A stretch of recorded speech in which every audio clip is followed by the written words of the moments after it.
အားလုံးပဲမင်္ဂလာပါရှင်ဖြိုးရဲ့တပွဲကောင်းတစ်လေးနဲ့တူထိုးသားတွေကိုအကျိုးပြုလို့ပြန်လည်ရောက်ရှိလို့လာပါပြီဖြိုးမနေ့ကတော့နေမကောင်းနေတိတ်မကောင်းတဲ့အတွက်ကြောင့်မလို့ပေါ့နော်ဖြိုး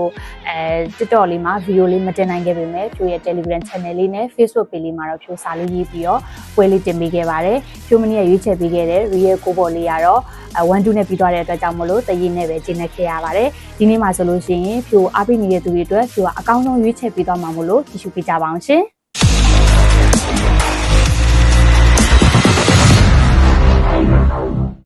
ညညစားမယ်ဗလဂါနိုနဲ့ဆိုစီတက်တို့ရဲ့ပွဲစဉ်မှာဆိုလို့ရှိရင်ဗလဂါနိုကဆိုစီတက်ကို level 40ဈေးကြောပြန်ပေးလာပါတယ်ဈေးကြောပြန်ပေးတဲ့ဆိုတဲ့စကားကိုဖြိုးဘာလို့သုံးရလဲဆိုလို့ရှိရင်ဗလဂါနိုနဲ့ဆိုစီတက်တို့ကအမှတ်ပေးစရာမှာအပေါ်အောင်ရက်တည်နေတဲ့အသင်းတွေဖြစ်ကြတယ်ဆိုပေမဲ့အသင်းပုံရိပ်ချင်းရှင်းမယ်ဆိုလို့ရှိရင်တော့ဆိုစီတက်ကဗလဂါနိုထက်အများကြီးပိုပြီးတော့မြင့်ပါတယ်နားလည်လွယ်အောင်ဥပမာတစ်ခုအနေနဲ့ပြောရမယ်ဆိုလို့ရှိရင် Premier League အဆင့်2အသင်းဖြစ်တဲ့ Nottingham ပါNottingham ယခုနှစ်မှာဘလောက်တောင်ကောင်းနေပါစေသူ့အနေနဲ့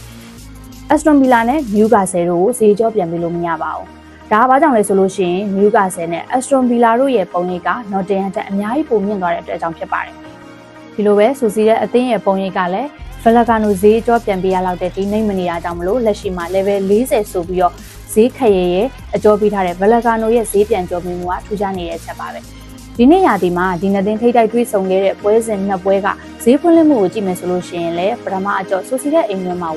1+50ဆိုစီတက်ကအကြောပေးခဲ့တယ်လို့စပိန်ကိုပါရီဖလာဆိုစီတဲ့အိမ်တွင်းမှာဆိုစီတက်ကပဲတလုံးတည်းအကြောပေးခဲ့တာပါဒါဆိုလို့ရှိရင်